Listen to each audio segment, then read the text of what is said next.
nous allons parler de sujets qui font sens avec les initiatives du festival Impulse, les publications collectives et l'auto-édition.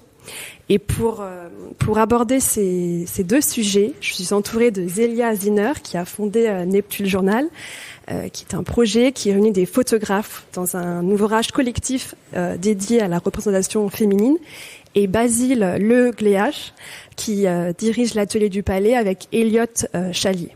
Et nous allons parler avec lui des ouvrages défendus par son atelier et sa volonté de promouvoir l'auto-édition. Donc merci à tous les deux d'avoir accepté mon invitation. Merci à toi. Pour commencer notre discussion, je souhaiterais qu'on commence par toi, Basile. Est-ce que tu pourrais nous présenter la genèse de la création de l'Atelier du Palais ? Voilà, quand est-ce que ça a commencé, cette histoire ? Alors, bonjour à tous. Moi je me présente rapido. Je m'appelle Basile Le Gléache. J'ai été diplômé de l'école de la photo en 2021, l'école supérieure de la photo d'Arles, voilà, pardon. Suite à ça, c'était les années Covid, donc c'était un moment assez complexe pour tout le monde, mais voilà, c'était des sujets de savoir qu'est-ce qu'on allait faire après l'école de la photo. C'était pas forcément évident de savoir où est-ce qu'on allait aller, et j'ai du coup 3 amis, donc Léo Petit, Nicolas Ridou, et Louise Mutrel, qui ont créé l'atelier du Palais à la base. On était installés dans rue Balz, aux 3 rue Balz, mais pas là où on est actuellement. On était dans les étages supérieurs. C'était un deal avec le propriétaire, voilà, qui avait été fait par l'ancienne équipe. Et en fait, ils ont assez vite voulu partir ailleurs, et ils m'ont proposé de reprendre l'atelier. Et c'est quoi du coup l'atelier du Palais ? Alors l'atelier du Palais, c'est un atelier d'impression en risographie. À la base, nous, ce qu'on fait, on a vraiment un travail d'imprimeur à la base, mais plus les années ont passé, plus on s'est rendu compte qu'on avait vraiment envie de défendre un boulot autour de l'auto-édition, voilà, de vraiment expérimenter sur la photographie principalement, puisque c'est notre corps de métier, en tout cas Zélia, Elliot et moi, et d'utiliser ce médium d'impression qui est la risographie, qui est un principe d'impression, on va dire, à bas coût, plutôt écologique. On a eu la volonté, on va dire, d'utiliser cette machine pour essayer d'aller plus loin, pour essayer de défendre en fait tout un tas d'initiatives collectives dont Zélia en fait évidemment partie. Donc voilà, à peu près. Et comment tu as rencontré Zélia Ziner ? J'aimerais qu'on parle de cette rencontre et de cette collaboration. Et après, Zélia, je te laisserai te présenter.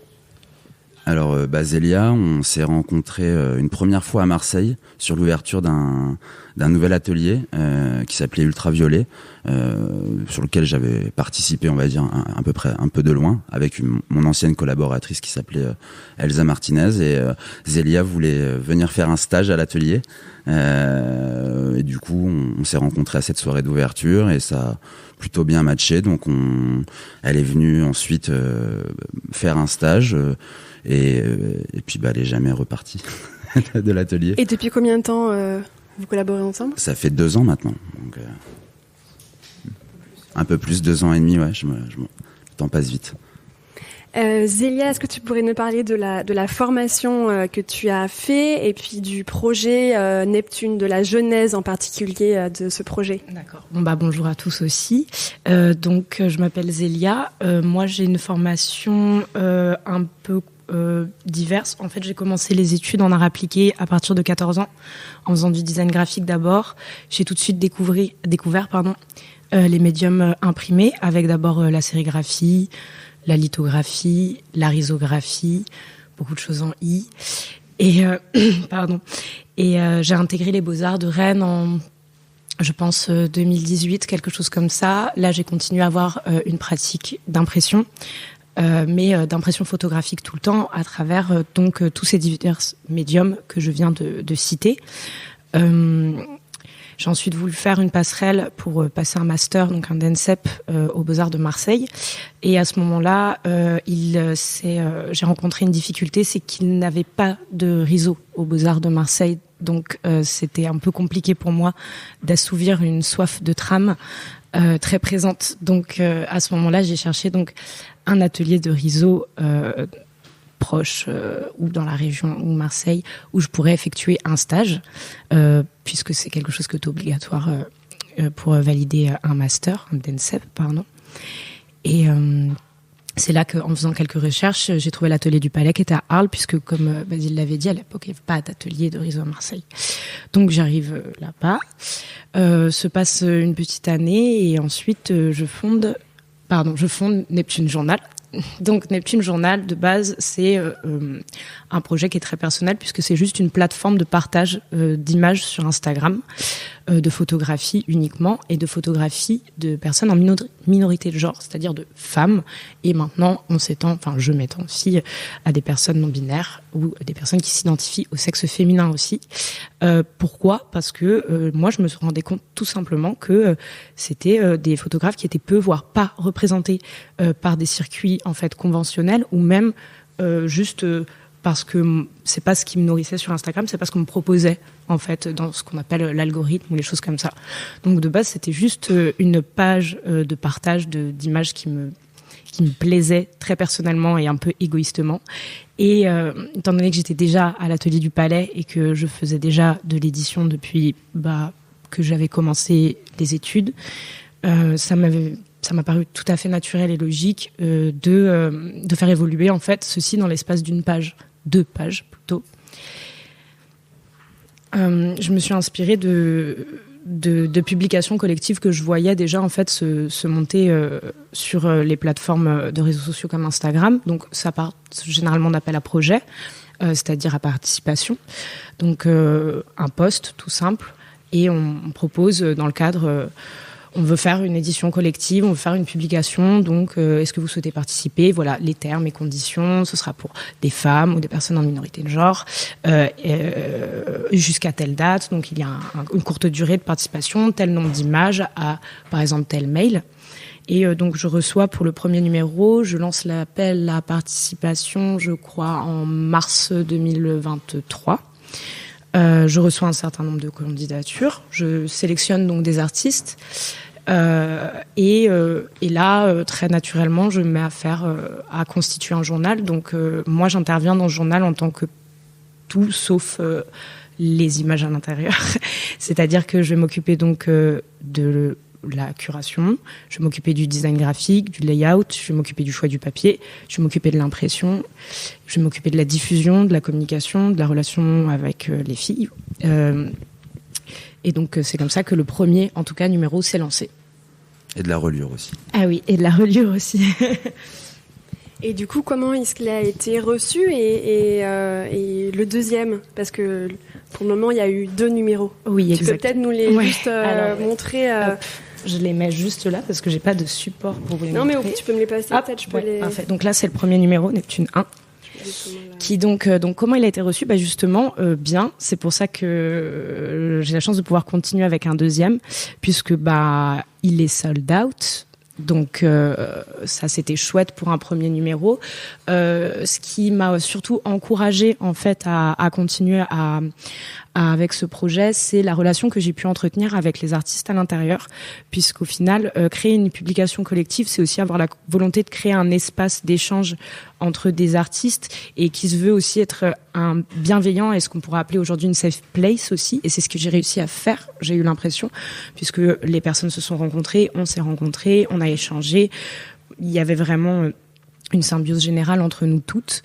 Et donc ce premier numéro comme ça. Et donc je lance l'appel à participation pour le second numéro en janvier 2024 pour 1 mois. Et là, je reçois un nombre de participations auxquelles je ne m'attendais pas du tout, d'artistes que je chérissais déjà personnellement. Donc, j'étais super flattée pour un projet qui est si petit comme le mien. Et donc, je décide de sélectionner 2 fois plus d'artistes pour ce prochain numéro, par envie aussi, et puis parce que j'étais incapable de choisir, je crois aussi. Et oui. Et donc, je sélectionne, je commence à monter. Donc là, je sors ce deuxième numéro, Neptune 2, juste ici, qui est en vente depuis hier, donc à l'atelier du Palais à Arles, et qui sera bientôt disponible aussi sur Internet, qui regroupe 20 super talentueuses photographes avec qui j'ai la chance inouïe de collaborer dans un espace de parole incroyable aussi, qui m'ont fait confiance pour publier, imprimer leur image, parce que l'Arizo, ça reste une interprétation, beaucoup de la photographie. C'est pas les mêmes textures ni la même chromie que ce que elles peuvent me donner, les filles. Donc ça reste une interprétation, donc c'est une question de confiance, ouais, beaucoup. Et comment est-ce que tu sélectionnes les photographes et c'est une question qui est un peu en deux parties, c'est est-ce que tu aurais du coup des conseils pour des personnes qui souhaitent participer peut-être à un prochain projet avec toi? Alors, comment tu les sélectionnes et des conseils? Ouais, alors moi j'avoue que c'est vraiment alors c'est un peu difficile à expliquer ça, parce que je crois que on a tous une esthétique qui nous touche et qui nous traverse et qui nous plaît, dans laquelle on a baigné et dans laquelle au final peut-être que ce que les filles elles font ça ressemble à ce que moi me plaît, c'est sûr même. En fait, j'avais reçu pas mal de candidatures, j'avais demandé entre 5 et 10 images, une série, et à partir de là, ce que je me suis dit, c'est ce qu'il fallait que je fasse, il fallait qu'il y ait quand même une espèce de symbiose entre les images que je proposais à l'intérieur, qu'il y ait un fil conducteur, un fil rouge, et qu'il y ait donc une narration. Donc j'ai essayé de voir avec, au final, ce que j'avais, tout le corpus d'images qu'on m'avait proposé. Moi, ce que j'avais fait, c'est que j'avais tout regardé, j'avais tout téléchargé, tout mis dans un seul dossier, et j'avais vu ce que j'aimais ensemble pour pas me concentrer sur genre une seule artiste ou 2 artistes et du coup tout à fait écarter une série ou pas. Et comme ça, après, je choisissais des images et au final, c'est les artistes qui revenaient le plus qui ont été sélectionnés, tout simplement parce que j'ai réussi à créer des liens, des choses comme ça entre leurs images qui me paraissaient tellement naturelles et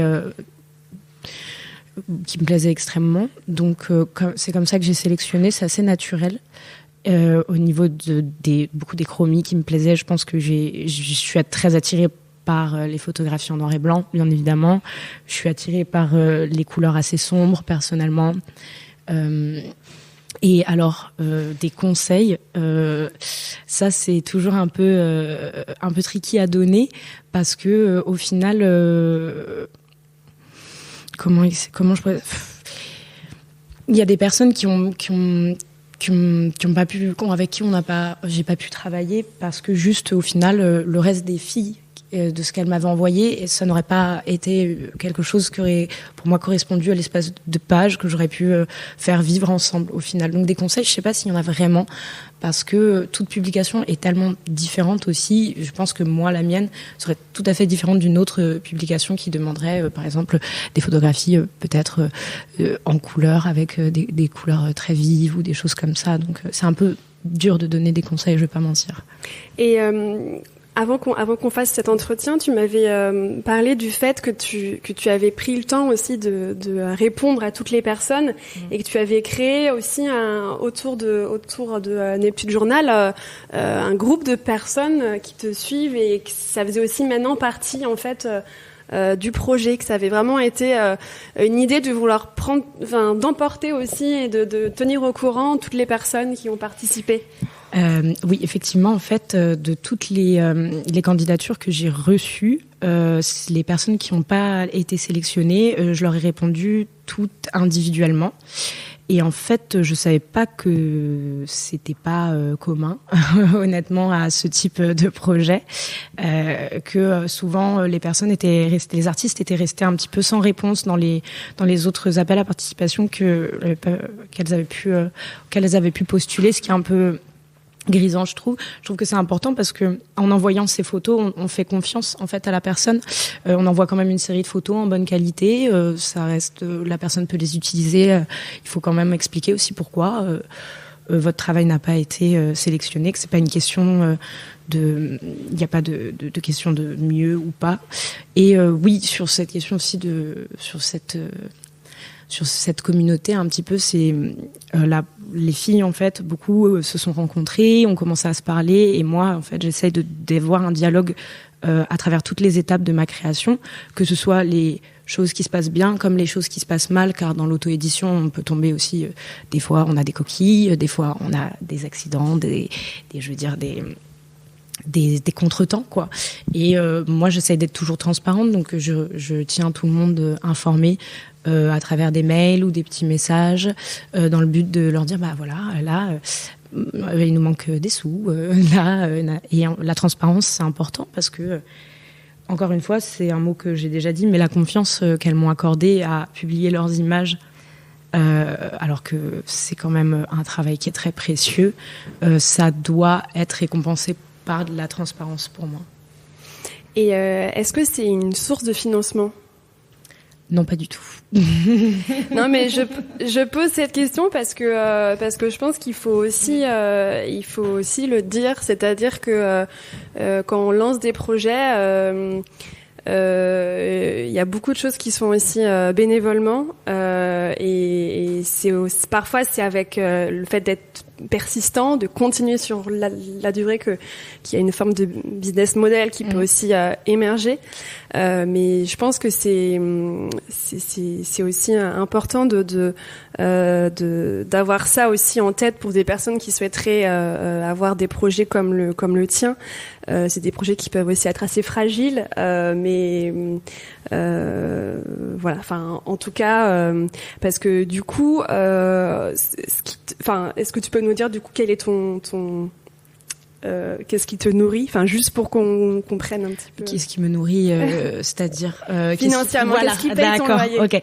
Je paye mon loyer avec un travail alimentaire. J'ai un CDI. Et donc non, en fait, quand je suis rentrée à l'atelier en tant que stagiaire, j'ai arrêté les études 1 an après.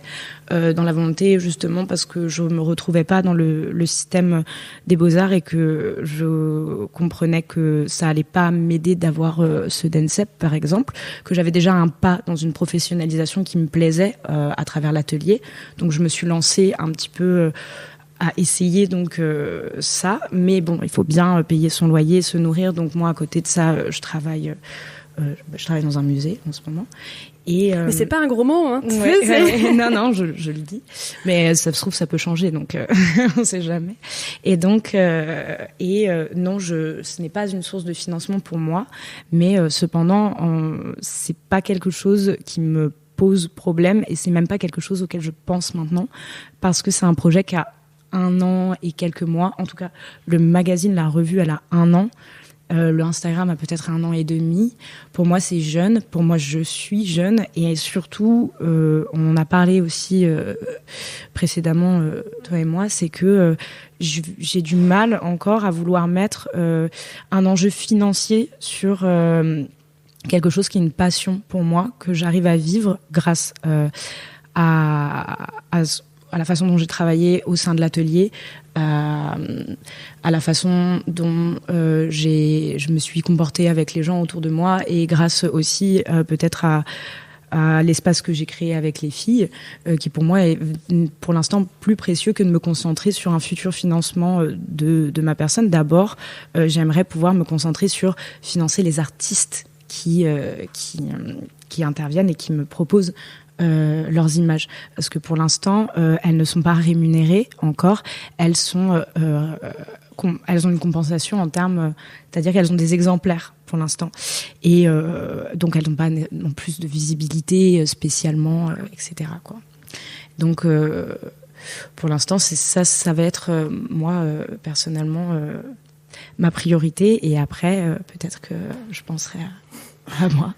Non, mais parce effectivement, on en parlait toutes les deux avant qu'on enregistre, c'est que moi, mon propre podcast, ça a été, il cherche aussi encore aujourd'hui son business model. Et au début, quand on lance des projets, j'étais aussi salariée quand je l'ai lancé, et donc du coup, c'est aussi parfois en trouvant son propre écosystème, là où on a plus une passion, et là où on a aussi une source de financement, qu'on peut parfois aller au bout des projets. Mais je pense que c'est important d'en parler. C'est important juste pour. Il y a pas, c'est pas un, c'est pas un médium où il y a énormément d'argent à se faire, hein, et l'auto-édition, tout est c'est auto-édité. Et de toute façon, si on le fait pas avec juste de la passion au début, ça fonctionnera jamais tout court un jour, quoi. Et donc, faut s'armer de patience, faut avoir envie de le faire, de peu dormir, beaucoup travailler, mais moi je trouve que ça vaut le coup au final. Je pense que toi aussi. Oui, et puis je pense que c'est aussi en faisant des projets de passion qu'en fait on arrive après à aller loin et à rassembler des gens autour de nous. Mais au bout d'un moment, pour que les projets tiennent sur la longueur, il faudra aussi qu'il y ait un business model qui se retrouvera. Voilà. Oui, bien sûr, c'est quelque chose auquel je vis à penser. Pour l'instant, c'est vrai que je suis un peu embarquée dans le fait que ce soit un projet qui soit fédérateur. Et pour l'instant, ça me nourrit mentalement, mais pas physiquement. Et pour l'instant, oui, je suis un peu concentrée là-dessus. Et je pense que c'est important d'avoir, d'abord que ce soit posé, que ce soit bien, que je sois sûre aussi de ce que je fais et que je sois sûre de le défendre avec beaucoup de d'être sûr de le défendre tout court, quoi, pardon. Et Basile, comment vous avez vécu le projet Neptune Journal et quel a été ton rôle et celui d'Eliott dans ce projet ? Alors nous, concrètement, on est juste là pour accompagner Zélia moralement sur le projet. C'est-à-dire comme elle l'a dit, c'est un projet qui a décidé d'être en non-mixité choisie. Donc on n'intervient sur aucun pôle de création. C'est Zélia, donc c'est aussi, je pense, un truc qui est important à dire, c'est que Zélia gère de A à Z la conception de ce projet-là, et que même là aujourd'hui, quand on était juste avant de venir, on était à l'atelier, elle était en train de finir ses reliures devant un double expresso, et je me dis c'est quand même pas évident l'auto-édition, mais bon, bref, en tout cas c'est moi sur le projet Neptune, je pense qu'elle le défend très bien toute seule, et après peut-être le petit truc que je peux rajouter, c'est que c'est quand même à côté de ça un modèle qui s'autofinance, puisque Zélia ne se rémunère pas, mais les publications sont vendues, et ça permet en fait à Zélia de continuer à toujours faire évoluer sans, même si derrière ça sera son travail à elle de trouver éventuellement des subventions, éventuellement d'autres sources de revenus sur un projet de cette envergure, mais en tout cas ce qui est assez chouette, c'est qu'elle le fait avec beaucoup de sincérité, et que du coup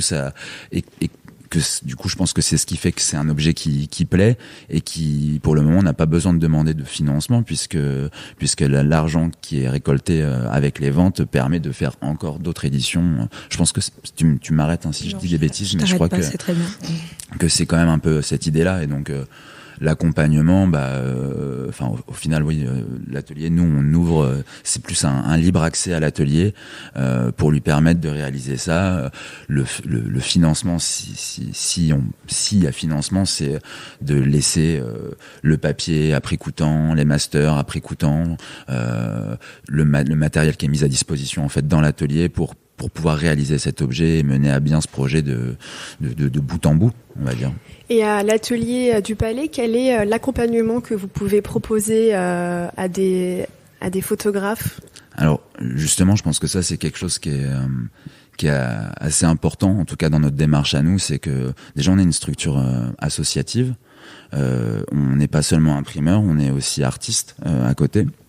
Photographe, on écrit, voilà tout ce qui va avec, on va dire mais du coup quand les gens viennent nous voir, on essaye de défendre un temps qu'on va donner, un temps d'écoute, une qualité d'écoute, et pour suivre effectivement souvent les gens qui viennent nous voir peuvent être c'est toujours un moment où t'es un peu dans un moment de fébrilité quand t'arrives sur le concret d'un objet, parce qu'il y a effectivement ça a des coûts, et nous ce qu'on essaye de faire, c'est d'accompagner en fait au mieux sur des choix techniques déjà dans un premier temps, c'est-à-dire le choix du papier, la sélection d'un certain nombre de choses comme par exemple pour un papier de couverture, la sélection des fils qu'on va utiliser pour la reliure, si on fait une reliure à la main, puisqu'on fait la plupart du temps maintenant des reliures à la main. Voilà, et on va je pense que c'est peut-être ça. Donc je peux dire, c'est vraiment, on va essayer de passer du temps avec les gens pour les écouter et qui nous montrent, et que ça soit des allers-retours constants pour essayer justement de trouver des alternatives, des solutions pour rendre un objet sincère, plus que beau. Le beau, ça nous intéresse moins. Oui, je pense que ce qui peut être pas mal, c'est qu'on parte d'un exemple précis que vous avez pu faire.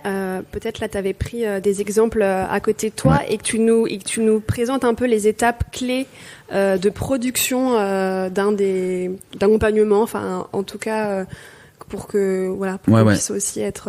Est-ce que tu veux que je te tienne le micro ? Ouais, je veux bien. On peut peut-être parler des riseaux flash, c'est peut-être pas mal, je pense. Je réfléchis en même temps. Riseau flash, c'est un peu plus particulier que accompagnement d'artistes d'auto-édition, honnêtement, mais ça peut être intéressant parce que c'est à moitié de l'auto-édition et à moitié du workshop. C'est des événements qu'on a proposés à partir de 2022-2023, je sais plus, on en a fait quand même 5.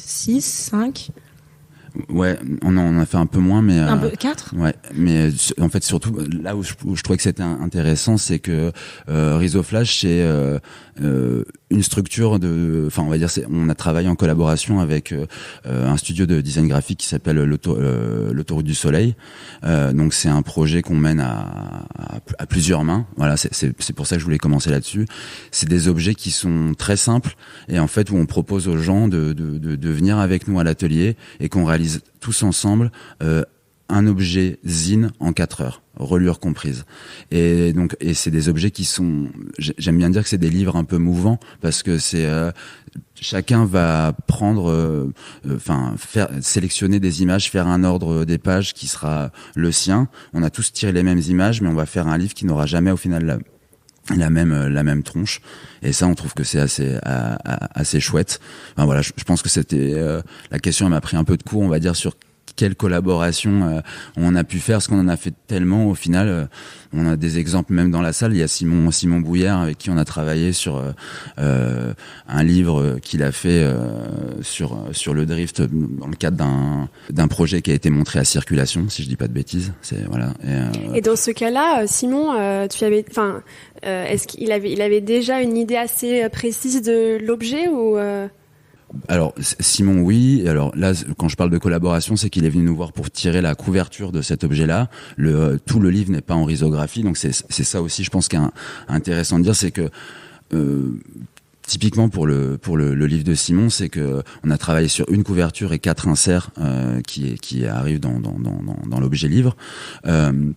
Ce qui était intéressant, c'était de se dire, justement, il y a Simon, lui, il réfléchit de son côté à une conception, mais on va réfléchir ensemble à se dire, tiens, ça peut être peut-être pas mal qu'on ait une couve en riso. Toutes les images qui vont pas se prêter forcément à la risographie, donc travailler sur des hybridités. Ça, c'est aussi des choses qui nous intéressent vachement, de dire un livre, c'est pas forcément un truc imprimé tout en offset d'un coup. Ça peut être tout un tas d'allers-retours en fonction des images aussi qu'on a. Il y a des natures différentes. Il y a des images qui vont se prêter à la riso, il y a des images qui vont pas du tout se prêter à la riso.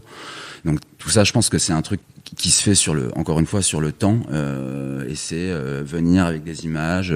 Simon va nous montrer l'editing qu'il a travaillé en tant que photographe. Nous, on va lui dire, tiens, ça peut être intéressant en riso. Ah, ça, attention, méfiance. Voilà, c'est une espèce de calibrage constant entre l'artiste, sa volonté, et comment on va derrière arriver à la concrétisation en fait de l'objet livre. Voilà. Et oui, j'ai ramené plein de petits trucs, donc comme les riseaux flash, je vais les faire passer, je pense, dans la salle après.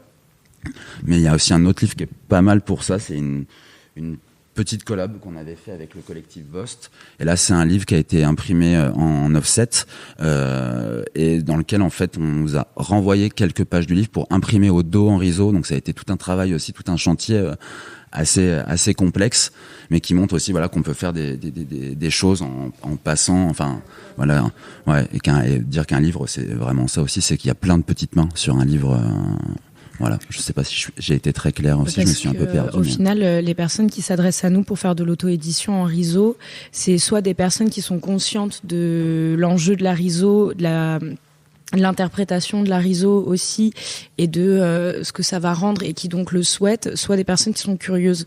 Mais c'est un médium imprimé qui est tellement spécifique et qui est par son unicité, sa chromie et le fait que nous en plus on soit une structure associative, au final ce sont des personnes qui recherchent aussi justement oui tout ce qu'on vient de dire. Par exemple pour les réseaux flash, c'était assez différent parce que c'est quand on dit que c'est collectif, c'est que c'est collectif. Il peut y avoir jusqu'à 20 personnes dans une édition.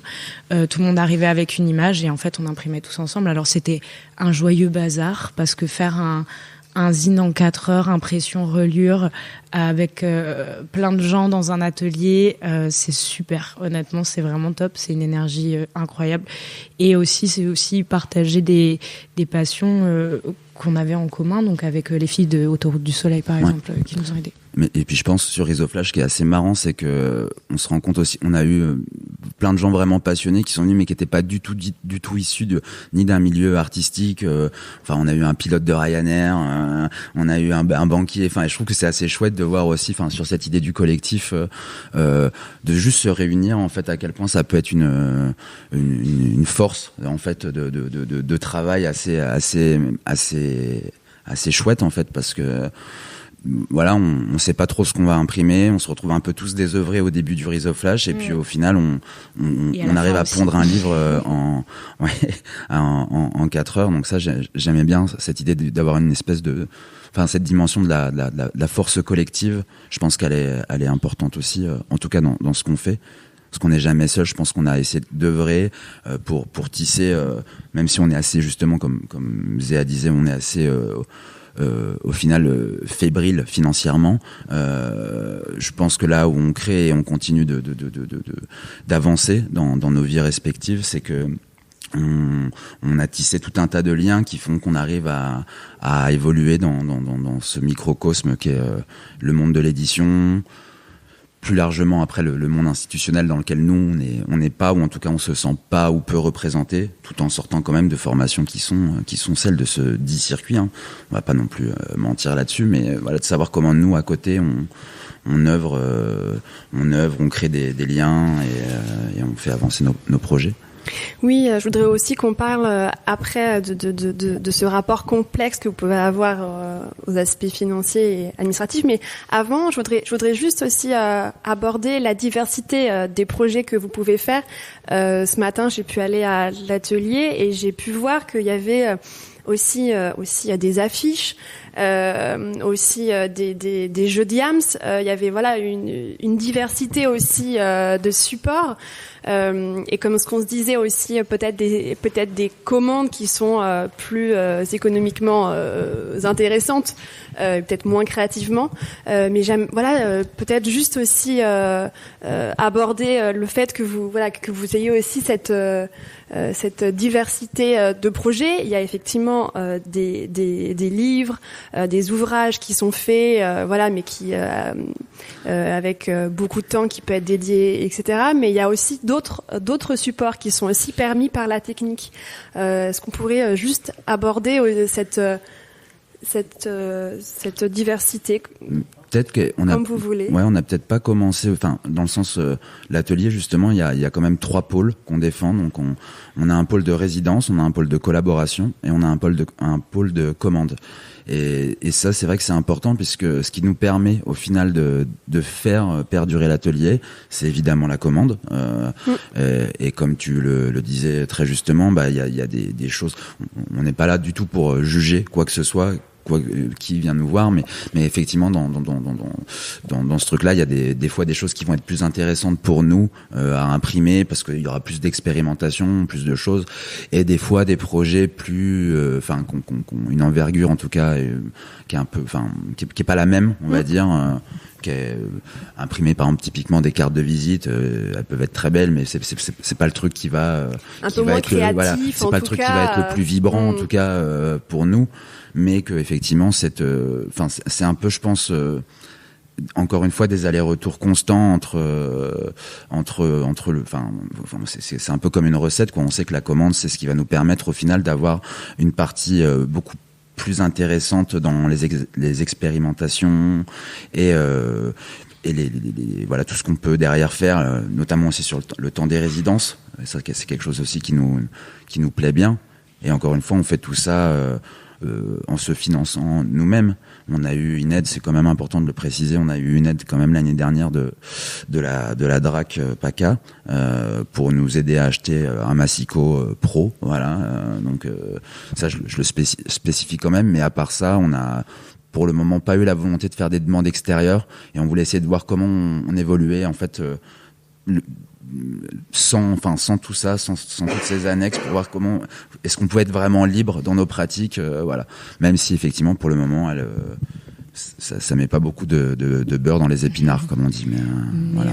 Pour rebondir sur les divers pôles dont parlait un peu Basile.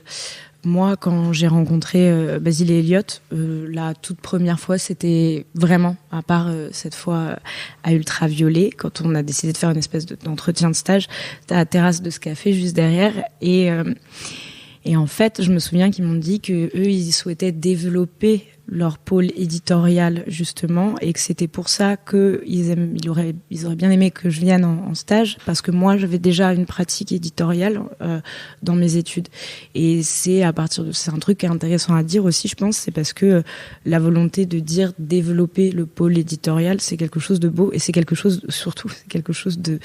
d'aventureux, on va pas se mentir. Et c'est une aventure dans laquelle on est lancé maintenant, et dans lequel on a plaisir à évoluer. Non mais enfin, j'abordais le fait, les autres projets, la commande, parce que je pense que en fait, pour tous les créatifs, la plupart du temps, ils ont un travail de commande et un travail plus créatif, ou même les éditeurs, la plupart des éditeurs que j'ai pu rencontrer ou qui il y en a quand même, voilà, souvent c'est un peu du jonglage entre plusieurs projets, donc alors, tu l'as un petit peu abordé, mais qu'est-ce que ça veut dire de gérer un lieu alternatif, associatif ? Ça veut dire c'est beaucoup de galères, mais c'est pas grave, ça fait partie du jeu, j'ai envie de dire, mais le ratio plaisir galère est convaincant pour nous. Au moins on a la sensation de faire des choses qu'on aime faire, et justement encore une fois je pense que le mot sincérité il est important là-dedans, que malgré tout ça on essaye de tenir la barre et de voguer comme on peut avec notre petit bateau un peu tout troué, en apprenant aussi sur le tard, parce que il y a des choses aussi qui sont qu'on oublie assez vite. Moi, je pense même dans des études comme les études que j'ai pu faire à l'école de nationale supérieure de la photo d'Arles, on a vite tendance à se concentrer sur la partie image, mais pas sur la partie administrative aussi, justement. Et quand tu ouvres un atelier, tu te rends compte que en fait il y a effectivement la part belle qui va être l'impression, les discussions, les expérimentations, tout ça, mais que il y a un tiers du travail, si ce n'est même plus maintenant, qui va passer par faire ses factures, les faire correctement. Il manque Elliot autour de la table. Est-ce que vous vous êtes répartis est-ce que l'administratif c'est plus lui, ou est-ce que vous êtes tous les deux sur le même sujet la plupart du temps ? Non, ouais. Pour le moment, c'est plutôt nous deux, voilà, on va gérer ça un peu comme on peut. Ouais. On fait des plannings. Il n'y en a pas un qui est plus financier, qui. Un qui est plus. Je pense dire que Elliot est plus sur la partie finance que moi. Parce que je pense que ça peut être aussi important pour des personnes qui souhaitent lancer des projets, parfois en binôme ou alors à trois. On peut aussi parfois. Oui, parce que Zé fait partie, enfin au même titre d'ailleurs qu'Eliott, il y a le projet Neptune, mais Zé elle en fait partie aussi. Elle est entre guillemets un peu moins là parce qu'elle travaille aussi comme une malade à côté, et ça c'est évident. Mais nous tous. Mais il est vrai que moi, par exemple, sur l'administratif, j'ai vraiment pas du tout quelque chose à l'atelier du Palais. On va pas se mentir. Moi, je suis là sur un certain nombre d'heures par semaine, de jours, comme je te l'avais dit, étant donné que je vis sur Marseille.